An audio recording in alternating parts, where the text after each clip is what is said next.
Desiree Mogensen for appellant Michael Barfield. If it pleases the court, I'd like to reserve about 5 minutes rebuttal time as well. Thank you. This case is a public records case, primarily governed by Chapter 119. It really has two main issues in it. And briefly, by way of a reminder, there were two records that were in dispute, both of which were addressed during the hearing on this matter. One was a redacted litigation report that the school board's attorney had prepared to quarterly inform his school board what litigation was pending and whatnot.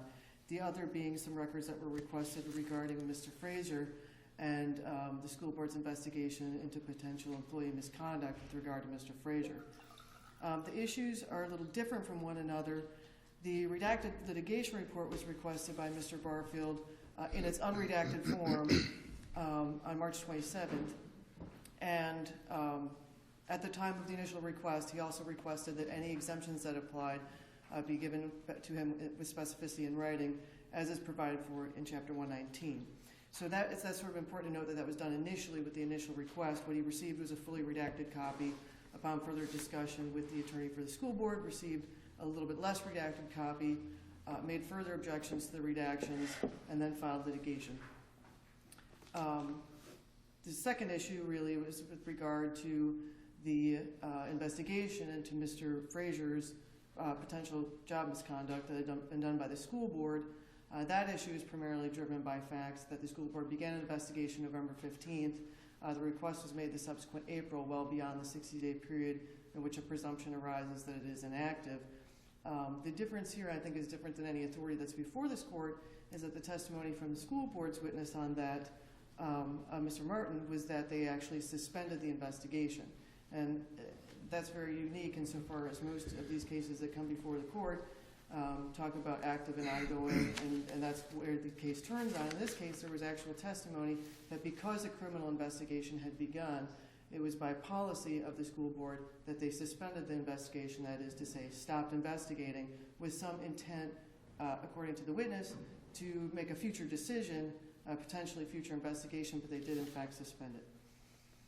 I think that the authority that it probably most hopefully drives the decision in this case has been provided in our written briefings, but I did want to draw the court's attention to Grafsky versus City of Alachua because I think it has some application to both of the points under discussion.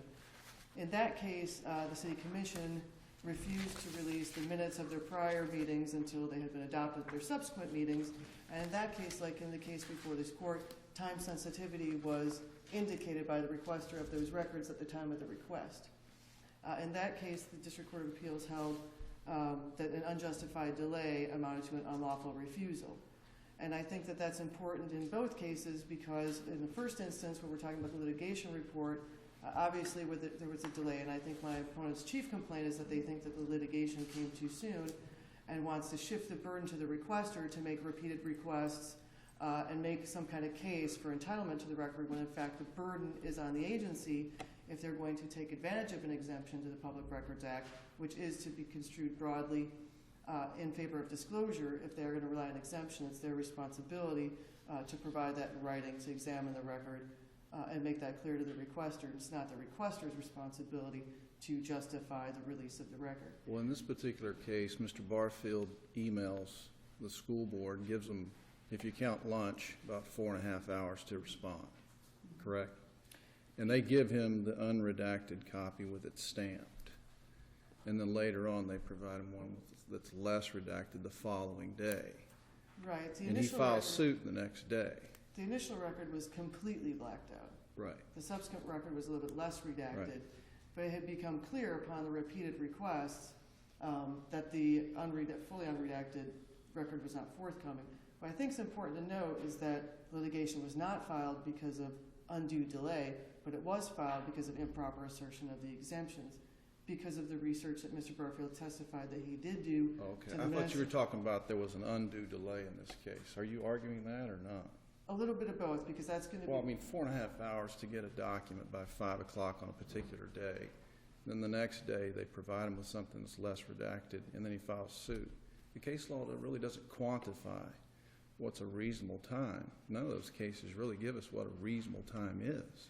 Well, I think what really is more there at focus is that the dispute between Mr. Barfield and the school board became one of the exemption that was being asserted, because although we have yet to receive that fully redacted record and do not know exactly what's stated, if you can judge by the portions of the closed litigation that is unredacted, it really doesn't, it's not subject to any exemption whatsoever. It was used in a public workshop. Well, hold on a second, because Mr. Bowen testified that he gave the school board the unredacted copy, and for the public, they received the redacted copy. So that's not necessarily true here, because I think Mr. Barfield was under the impression that the public received an unredacted copy, which they didn't. I don't think that was the impression that the premise that was being operated under. I think what the premise is that it's not permissible to give just the board the unredacted copy and then use it in a public workshop without subjecting the full unredacted copy to public disclosure. Well, the fact that he did that, doesn't that support the argument that those cases weren't indeed closed? Pardon me? The fact that Mr. Bowen gave only the school board members the unredacted copy, doesn't that support the argument that Zwick and Hernandez weren't indeed closed? Well, what we need to look at is what the record provides as far as whether or not those cases were closed or not. However, irrespective of whether they were closed or not, the point I was previously going to make is that if one views the unredacted portions, it really isn't, it's not mental impressions, strategy. It's really not subject to the exemption under 119.071 sub D that's stamped on the front of the document. So you did see it? It's really, well, what ends up happening is the portions that they did not redact, they removed the redaction on some of them, and you can see that it's more of a progress report, at least as far as to the closed cases that they acknowledged were closed, that they did reveal. It's more of a progress report on what's happening on the docket. It's not mental impressions, it's not legal strategy, but I think the most important thing is that the exemption that they rely on is limited to, and the exact language of the statute is exclusively prepared for civil or criminal litigation or an administrative hearing, contested administrative hearing. This document wasn't prepared for litigation. This document was prepared as a report to a public body, and it should be subject to the Public Records Act. But was the testimony that it was prepared for this particular workshop, or he simply gave the report to the school board as an example of something? The testimony There's a difference. Is that it was a quarterly report that was regularly updated about the progress of pending cases. Well, I don't recall Mr. Bowen testifying that I prepared this particular report for the workshop. What I recall the testimony was is I just simply gave him the report that I had already done that had been submitted to the school board either in October or January. Now, your client, Mr. Barfield, submits the school board minutes, and I think we can agree that the school board minutes are essentially a motion for approval of a settlement. Is that correct? Right. And there's an indication that it passes. Now, that's Mr. Barfield's argument that this portion of the records are indeed closed, therefore they're not exempt. Correct? Right, and that's actually not disputed by our opponents. In their answer to the complaint, they acknowledged that those particular areas that were redacted when the public record was given fully redacted were actually subject to disclosure, that there was no applicable exemption. But it creates a difficult circumstance because the burden should not be on the citizen requester who receives a fully redacted document to be able to determine for what he cannot see that is not subject to an exemption. The burden is on the agency to go through the document and determine if an exemption actually does apply. It seems like the trial court was satisfied that these were litigation matters that were about to be settled, and the school board was given information that would allow it to vote on whether or not to proceed with settlement. And to me, it seems like the judge is saying, well, just because the school board voted to approve settlement doesn't mean that it really is done, because you still have to finish with the other side. If they're in litigation, you have to get an order of dismissal and so forth. So what I'm trying to get a handle on is, even if the other side concedes that ultimately this information should have been disclosed, why is the trial judge incorrect in his ruling at the time that, look, it wasn't a done deal yet. It was an almost done deal, but it wasn't a done deal. It could have still fallen apart. That is the position that the trial court judge took, and here's where I think that that's error, is that the trial judge really should have looked to the record for the evidence provided that it was not completed. There was no evidence the burden was shifted to Mr. Barfield, the requester, to show that the litigation was still open by that manner of ruling. Where the burden should have properly been, both the proof and persuasion, was with the agency to put on some evidence that they were still open. That evidence is not there, and in fact, the witness for the school board testified that yes, at the time that the request was made, those matters were closed. Well, but the judge's order does acknowledge that the burden's on the school board. It does, but then in the analysis, it really does shift the burden back to the requester, because what's concluded by the trial judge is that we didn't really know whether or not these matters were concluded, ergo, it's not a failed exemption, where the reverse is true. It's the burden's on the agency to show conclusively or not that the exemption applies. The Public Records Act is supposed to be broadly construed in favor of disclosure, and the exceptions narrowly construed for their stated purpose with the burden on the agency, and they simply failed at their burden. And her conclusion that we did not know whether or not they were concluded by what the requester put on was not the proper way to look at the question of whether they met their burden to show that those matters were still open and subject to some sort of exemption. I have a question about the standard of review, because we have a situation where parties are arguing that something is closed. They then correctly submit it to the court for in-camera inspection. The court conducts the in-camera inspection and concludes, based on her review, that it wasn't closed. How do we review that? Don't we give her some deference? It's a situation where she's looking at an explanation or something about a summary of a litigation, and she determines that it's not closed. Well, Are we to give her any deference on that, or is this completely de novo? I think it's completely de novo, because really, I don't agree with the fact that there's a fact dispute about whether or not the items were closed. I think what we just discussed is that the trial judge's ruling, based on what she saw, is that we didn't know. It was not conclusive to the question of whether they were open or closed. It suggested that they were closed, but it did not prove that they were closed. But there was not one single piece of evidence in the record to state that those matters were open at the time of the request. And the reality is that's because none exists. And I think it's a de novo review, because this is interpretation and application of the Public Records Act, and that is done de novo. It's purely a matter of law whether a particular record is or is not a public record. And I rely on that for numerous sources, but I note probably most recently in Graf Seaver's. So you're suggesting that we look at the unredacted copy and make our own decision? Yes, sir. And with regard to the Fraser matter, I think that that one turns on the question of whether or not, at least in part, on whether or not the investigation, the exemption that they relied on for investigation, was still active. And there's been a significant amount of authority and jurisprudence on that question, particularly with regard to the law enforcement version of that, which is slightly shorter but somewhat similar. And in this particular case, factually, it's undisputed that the investigation by the school board into whether or not there was employee misconduct was in fact suspended. And they've attempted to carve out, by creating a local policy, a municipal policy, a county policy, that if a criminal investigation begins, we will suspend our investigation. And by their own admission, they suspended the investigation and stopped doing it. Well, wasn't the nature of the complaint against Mr. Frazier criminal? Wasn't it for criminal conduct? Perhaps, and that was what the criminal justice agency. So we're not looking at conduct which is specifically controlled by the school board in terms of not showing up for work on time, improper overtime, harassment of employees. We're dealing with a criminal issue. Agreed that there's some overlap there. However, the school board did not contend that they were operating under a criminal exemption, because they can't. A criminal exemption to the Public Records Act applies only to law enforcement agencies by statute. And I suppose if the legislature could certainly foresee, and I'm sure that there are numerous cases where criminal conduct also is employee misconduct, and if the legislature intended that the criminal exemption apply to other agencies, other employment agencies, and permit continued non-disclosure, they would have said so, and they haven't. Does everyone agree, both sides agree, that the investigation by the school board had been suspended?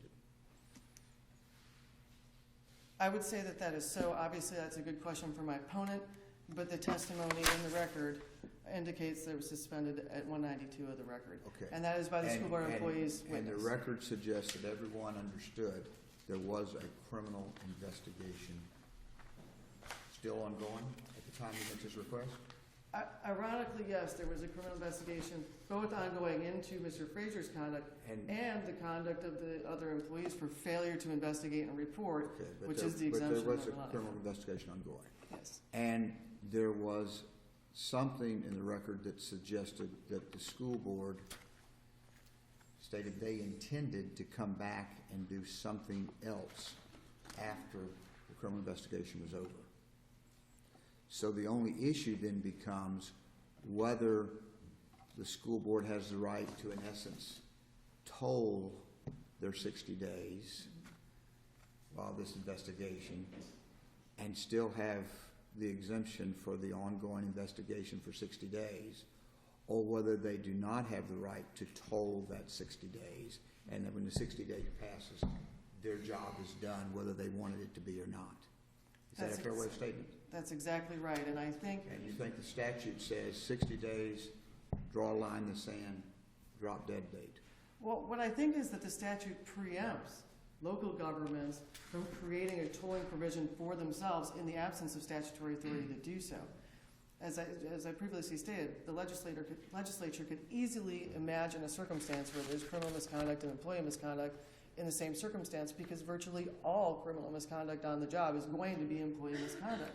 If they intended to allow for the employment agency to toll, they would have said so. And if they haven't said so, a local agency can't create and fashion a rule and then ask for some judicial public policy But exception. the statute doesn't really make it quite as black and white as that 60-day, because it talks about a presumption, which suggests that the presumption can be overcome by reasonable proof as to what a school board is doing, correct? Correct. And had the school board used different phraseology, instead of saying the investigation was suspended, had they said it's an active investigation, but now we're just waiting for the criminal information to come in to decide how that impacts it, would that have been okay?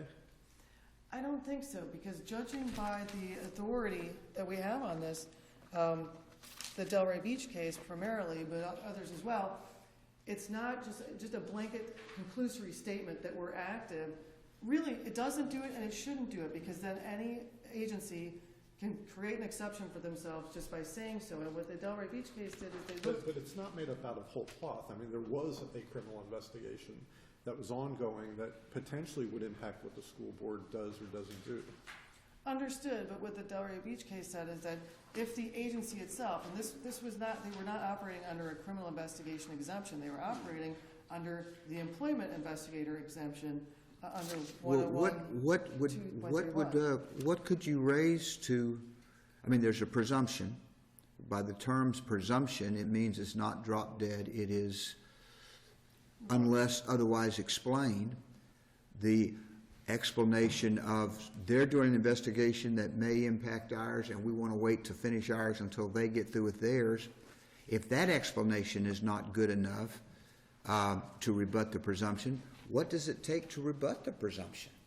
Well, I think the answer to that really lies in the Chandler versus City of Sanford case that we reported. In that case, an agency who was responsible for disclosure into the public records, their records were subpoenaed by the state attorney's office and brought into their investigation. They attempted to put it under the ongoing investigation exemption blanket. Yeah, but that wasn't a city administrative investigation. That's just simply a city taking a call or something about George Zimmerman, the homeowner, whatever, home watch person, and then the state attorney's office orders them not to do it and then sends them a redacted PDF. The city wasn't even conducting an investigation. Here the school board is. And Mr. Frazier testifies, we intend to pursue it and close it. It's an open, ongoing investigation, but we suspended it for law enforcement. Frazier has a Fifth Amendment right. He's not going to cooperate with us. There's criminal implications involved. And then one of the cases that you cite, Barfield versus Riviera, the focus should be upon the statutory classification of the information sought rather than upon whose hands the information rests. This is a criminal investigation. The school board can't proceed if Bradenton Police is taking it over, and their employee's not going to cooperate because of the Fifth Amendment. So it's told. So that's the classification of the information, isn't it? It's a criminal issue. That may be a practical problem in need of a legislative fix, but that's not the way the legislature has arranged for it to be, and unless Well, I'll go back to my question. What did the word presumption mean? What was the legislature trying to do with the word presumption? They obviously intended there was some circumstance out there in which the agency could say, we know our 60 days have passed, but this stays exempt because there's something else to be done. If the idea of a criminal investigation and all the ramifications of that on their investigation is not enough, what would it take for the legislature's use of the word presumption to ever be used, to ever be applied? Well, if you think about the investigation of the employer into the conduct, and think about what it is they're doing, if they suspend or become inactive, then their work is subject to disclosure. They're not a criminal justice agency. It's the criminal justice agency's work that is subject to non-disclosure under the criminal exception, which is why it was not relied on in this case, and the trial court ruled that it was not applicable to this case. So although I understand... But the agency has the opportunity, if the state attorney does their investigation and says, we're not going to prosecute that, there still may be some need for the agency to take action based upon the conduct that may have thought to be, investigated as though it was criminal, but determined not to be prosecutable. Mm-hmm. Why does the agency simply, at the point in time when the criminal investigation begins and their investigation is thwarted from that point forward, why are they not allowed to say, this is one of those issues where the 60-day is only presumed and this rebuts the presumption because we really can't finish our work? The state decides not to prosecute, we still may want to terminate. Mm-hmm. But we ought to have the right to do that without having to terminate this investigation and start over again. We just simply told our investigation. Although that may be something practical for an employer to do, it's just simply not provided for by statute. Okay, well, I'll go back then. Tell me what circumstance is required for the word presumption to have meaning. What did the legislature contemplate? If this isn't the case, what does it take for them to be able to rebut the presumption that the 60 days is a drop-dead date? What needs to be done to rebut the presumption after 60 days of inactivity is some kind of proof from the agency that they continue to investigate. No. There's something, okay, you're suggesting that they have to continue on their investigation even though their investigation has been totally thwarted by the criminal investigation. Well, I don't know that necessarily follows that they're totally thwarted by the criminal investigation. You think this man's going to come in and cooperate with them? You think he's going to come in and answer their questions? Understood. His lawyer's going to tell him, you go to Denny's for breakfast, don't you show up at that office. Understood.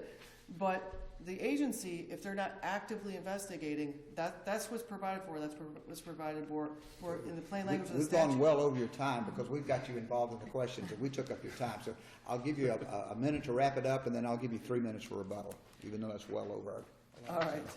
My apologies. Interesting issue. We've taken your time. It is. I think that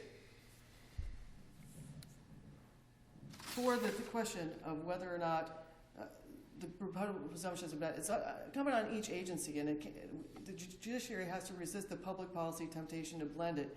And we provide significant authority for that in our written briefs, that this particular area of law is one that the agency has to go pursuant to statute, and you can't create a local policy or rule to fix practical problems like that in absence of a legislative mandate.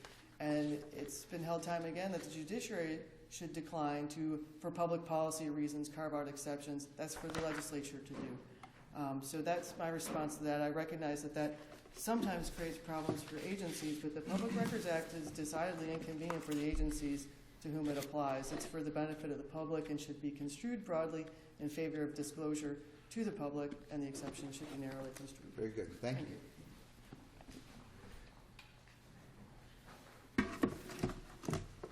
Your Honor, may it please the court. I would begin by stating that the position of the school board would be that the only scope of review that's possible here is, with respect to findings of fact, is that which requires substantial competent evidence to support the findings.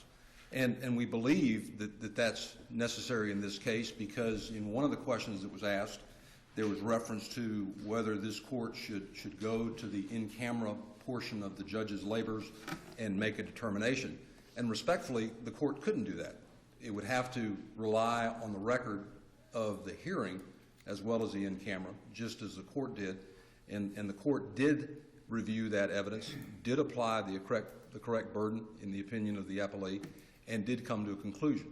And that conclusion, we believe, should not be disturbed unless there's an absence of competent evidence which would support it, even in the case of that kind of analysis, if this court would reach a different result. Is that despite the concession of the school board attorney, according to the appellant, that it was concluded? Judge, it is in this case because I think that the facts in this particular public records case are even more predominant than they are in many, many others. And that is because the record showed that there wasn't even an agreement as to what report had been gathered for the purpose that was being used at the time in question. And by that I mean that the school board attorney testified that he would from time to time, every 3 months, but not that regular an interval in all cases, would provide a litigation report to the school board. So with respect to what was there at the time that the school board took a litigation report for the purpose of giving it to the school board in connection not with being apprised of litigation, but in connection with talking about what they were going to require from the new school board attorney, there wasn't even any testimony that nailed down what version. So when we're talking about the times of analysis... Whose burden would that be? I'm sorry? Whose burden is that? The burden to show, you're referring to the burden to show that in fact there was... You said which document was provided to the school board, which document was made available to the public. Who's going to establish that? That can't be the plaintiff's burden. Oh, we agree with that, Judge. We agree with that, and I'm not arguing that the burden isn't upon the agency to establish the exemption. I'm not suggesting that. I'm just saying that with respect to the record before the trial court, and what was before the trial court, as we know from the order that was entered, was that when she went there, what she found was a litigation report that said this matter was not closed, and that is in fact the evidence. Does it matter what the report says? I'm sorry? Is it relevant what the report itself says, or is it relevant what the actual facts are? Well, Judge... Because what the trial judge did was say, the information that I have as a judge, these facts do not conclusively merit a finding that the relevant matters are consequently completely resolved. So it seems like the judge is saying, well, I mean, to a degree, I'm reading into this, the judge is saying, I'm not really sure if the litigation was closed or not, but it seems to me that because one had a stamp and the other documents don't have a stamp, well, then I don't know that it's shown that it's still an ongoing proceeding. It seems to me the burden is on the school board to show that in fact it was an open, ongoing litigation proceeding, and then it would be exempt. So how did, Ms. Morganson is arguing, how did the school board carry its burden? And so I'm going to ask you the question, how did the school board establish to the trial judge that in fact those proceedings were still open pending litigation matters? Judge, and if I could, I'm going to have to take you a long route, and I promise you I'm going to try to answer that question, and I don't for a minute say that the burden wasn't on the school board as the agency that's asserting an exemption. But what I think is relevant is that what was argued by the appellant in this case was what existed, quote, at the time of the request, end quote. And with all respect, in terms of what the trial court had to decide in connection with a request by the citizen for the unredacted version of what was provided to the school board. The unredacted version of what was provided to the school board, which is the relevant document and the relevant time. And with respect to that time and that document, the evidence was that the record showed that it was in fact not closed, that it was considered at that point as being not closed. And what was the evidence on that? Because it seems to me the judge's focus was certain documents have stamps. This document didn't have the stamp saying case closed.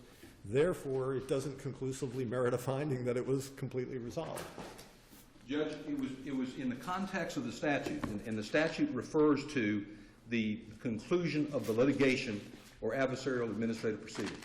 And what the evidence was What this judge had was some indication that there had been a school board minutes that said they had passed.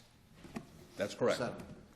And she had a document that had several cases, some of which were indicated to be closed, and these were not indicated to be closed. That's correct.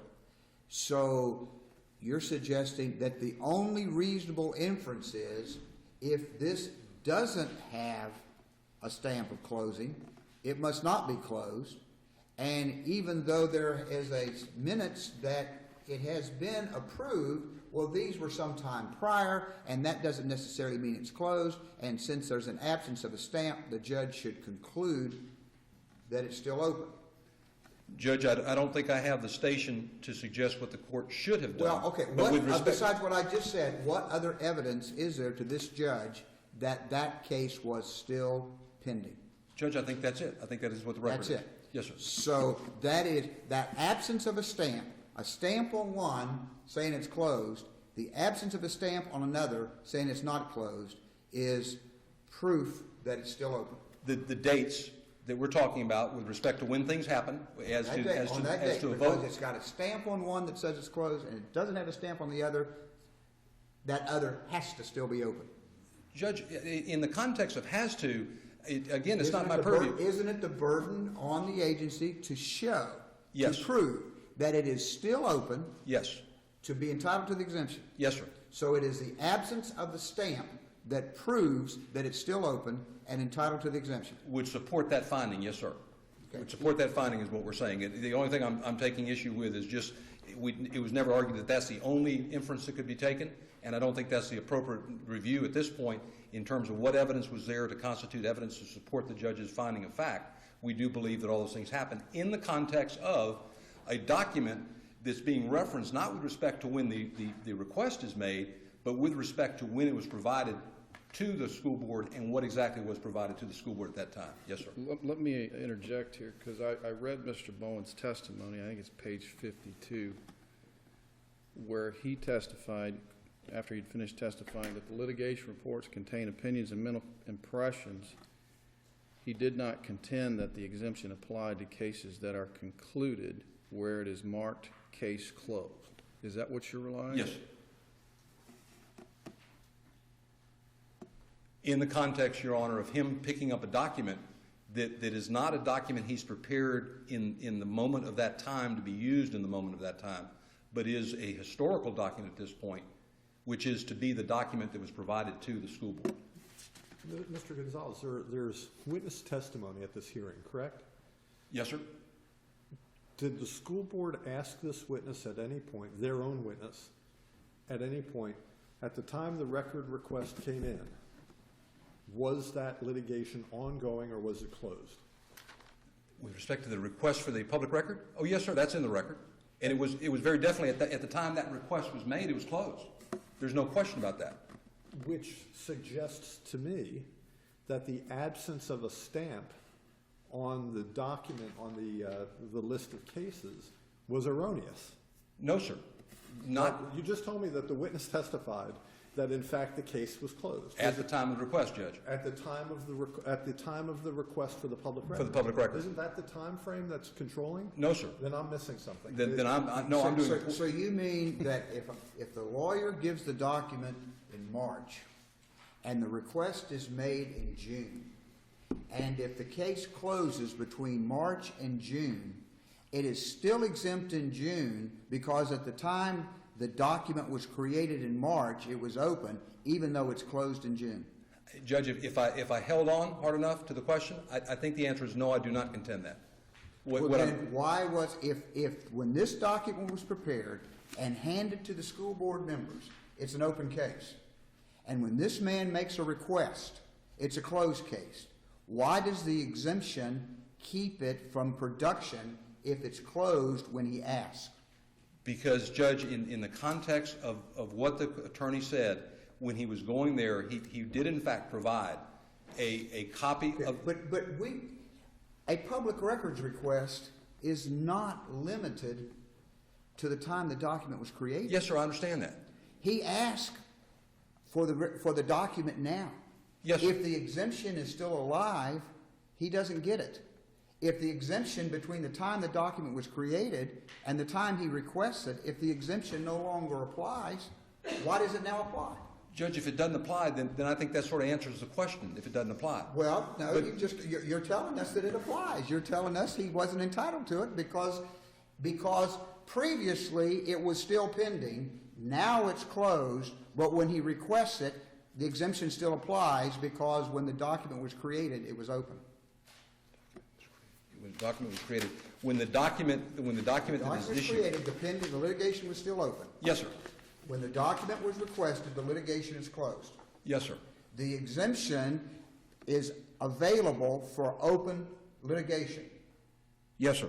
So you're telling I us say that open, if whatever it the means to exemption conclude. applies when it was created, it continues to live even though it's closed, even when the request is made, it's closed, it continues to live. Judge, no, again, I've done a bad job. Then why in the world doesn't they turn over this document?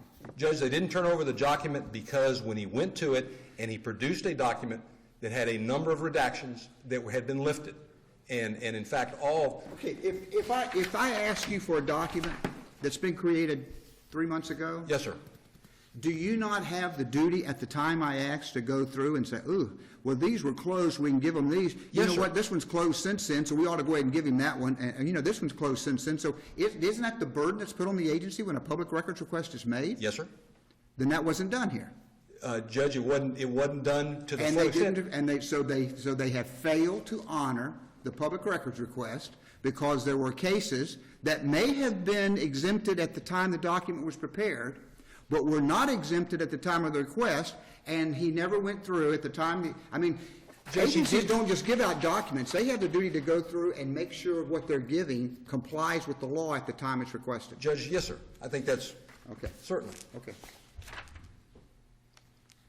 Judge, if there are no other questions, I'd like to go to the second point. Okay, let's go to Frazier. Well, I have a follow-up question, because this may settle this issue on the litigation report. If you look at page 57, I think looks like Ms. Mogerson may have been trial counsel, or at the hearing. She's cross-examining Mr. Bowen, line 9.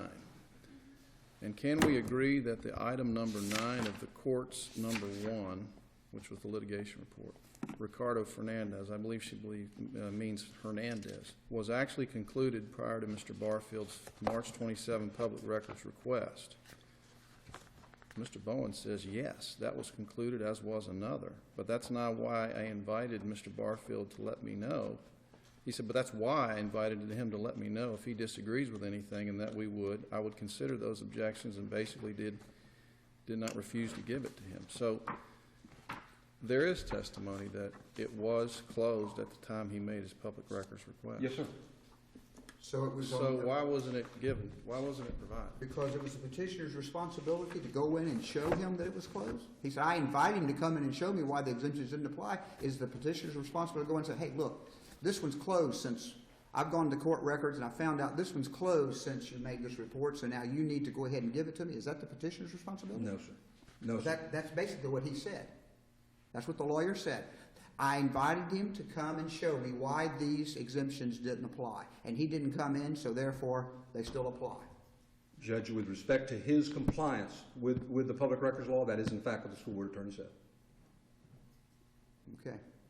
Which suggests then that we ought to be reversing on issue 1. Judge, again, going back to the findings of the trial court.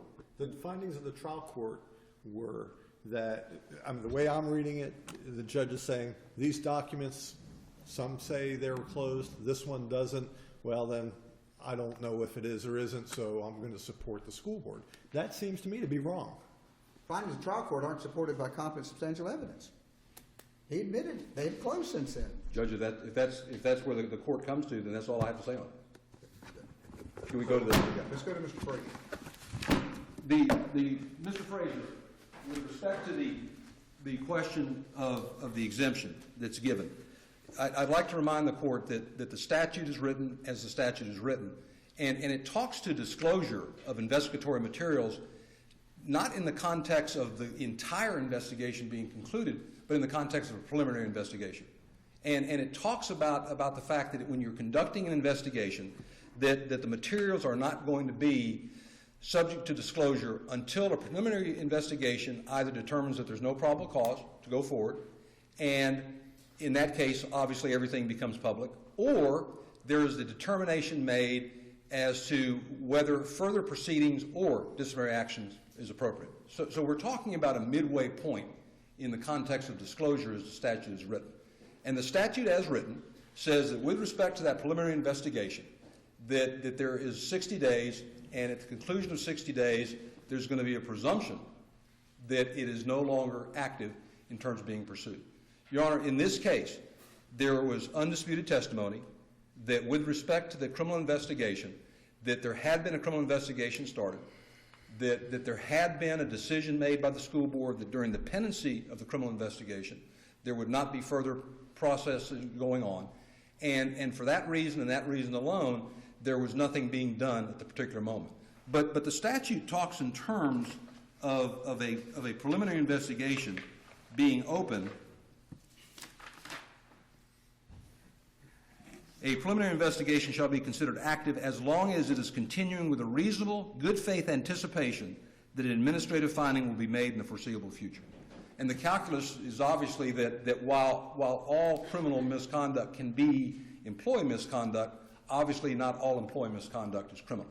And therefore, there certainly could be a situation where you had a criminal investigation that was conducted, there was a finding that there was no criminal activity, but there would still be a basis for taking action against that employee that was not criminal misconduct at the same time. I don't think you said this quite so directly in the brief, but am I understanding that your position is a suspended investigation may still be an open, active investigation? Yes, sir. Absolutely. How do you help us with the idea that it says that it's open so long as there's good faith intention that something else is going to happen, whatever the language was about the good faith intention? Balance that with the 60-day presumption for me. It is, first of all, that, Your Honor, a balancing. And with respect to the 60 days, I think that what's called for by the statute is that the preliminary investigation be done as quickly as possible. And with respect to that presumption, it kicks in at 60 days. But as the court's already noted, the fact that there is a presumption calls for a conclusion that the presumption can be overcome.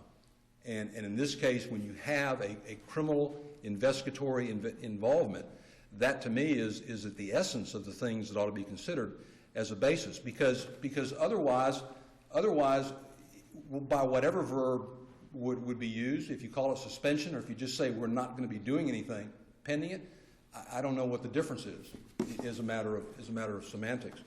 It is what it is with respect to it. It is a decision made by the administration that while there is an ongoing criminal investigation which could impact the availability of witnesses, not only on the part of the accused or the suspect, but also on the part of the law enforcement agency that doesn't want people monkeying around with their case and doesn't want some amateur who's an educator or investigator coming in there and doing it. And for all those reasons, we believe the statute is written clearly allows for that presumption to be overcome, and we believe that a criminal investigation is a most worthy reason to overcome that presumption.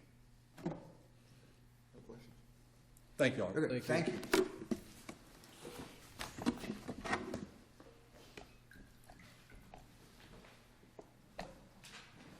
Give you 3 minutes.